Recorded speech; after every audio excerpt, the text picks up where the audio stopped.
Ms. Sadat fled to Iran 20 years ago when the Taliban took control of her country, Afghanistan. When I was in Iran, the media used to show the destruction and war in Afghanistan. In general, we were horrified by the Taliban. After returning home a decade ago to open this beauty parlor in Kabul, she now fears the Taliban's return.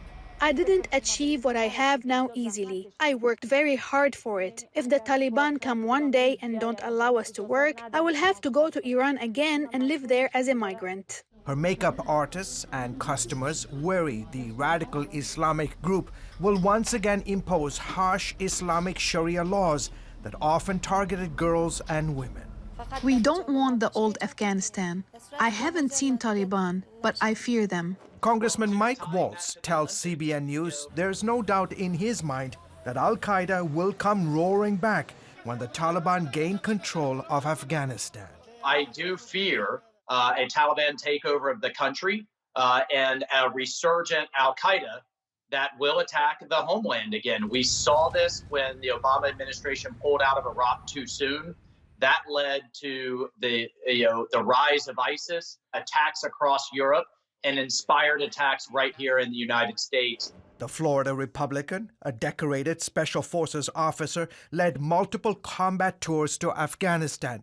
Waltz says by abandoning the critical U.S. Bagram Air Base, Biden gives up a strategic military foothold in the backyard of America's greatest rivals. If you just look at the map, Afghanistan is the only country in the world where we have an air base that physically borders China. Afghanistan is on the western flank of China, the southern flank of Russia, the eastern flank of Iran. Why would we just give that base up, especially when the Afghan government wants us to stay? Mark Polymeropoulos conducted multiple covert missions to Afghanistan during his 26-year career with the CIA. There's no doubt this is one of those foreign policy decisions that I'm afraid might come back to haunt the Biden administration. Retiring in 2019 and now writing about his experience, Polymeropoulos is the author of the upcoming book, Clarity in Crisis. He tells CBN News that by pulling out, the U.S. also gives up its huge intelligence gathering and covert operations network, which took years to build following 9/11. In addition to withdrawing some 3,500 troops, Biden is ordering hundreds of covert forces back home. The bottom line is, without U.S. forces on the ground, that means U.S. intelligence personnel will not be on the ground. And that really hurts us when it comes to human intelligence. That's the art of spotting, assessing, developing, recruiting, and handling a human source of penetration of a terrorist group without U.S. officers being on the ground. That really takes away a key capability for us.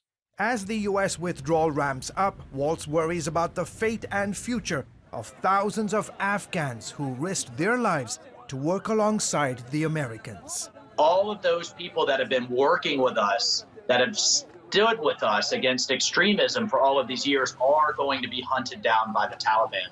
Many of them are in a panic and reaching out to me. On the streets of Kabul, Afghans can only hope and pray for peace after a suicide truck bomber killed 21 people this week. I'm worried about explosions, killings, robberies, thefts, unemployment, and an unknown future. These are all what I worry about.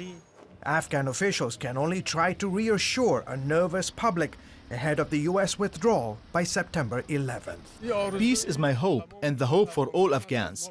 I hope Afghanistan could have peace, and I hope I can see it. George Thomas, CBN News.